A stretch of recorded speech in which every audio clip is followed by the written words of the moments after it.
News Tamil கழுகு.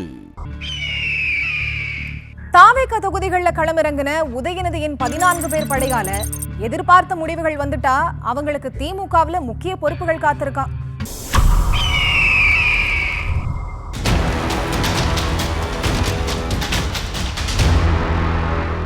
பெரம்பூர் உள்ளிட்ட தாவேக்காவோட மிக முக்கிய தொகுதிகள்ல உதயநிதியே ஒரு இளைஞரணி படைய களம் இருக்கனாராம்.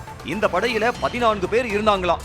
இந்த 14 பேரும் தமிழ்நாடு பூராவும் தங்களுக்கு விசுவாசமான இளைஞரணியினரை தங்களுக்கு உதவியா சேர்த்துக்கிட்டு அந்த தொகுதிகள்ல பொதுமக்களோட பிரச்சனைகளை கேட்கறது, தேவையான உதவிகளை செய்யறதுன்னு மக்கள் சேவகர்களா மாறி மைக்ரோ லெவல்ல தொகுதி முழுக்க ஊடுருவனாங்களாம்.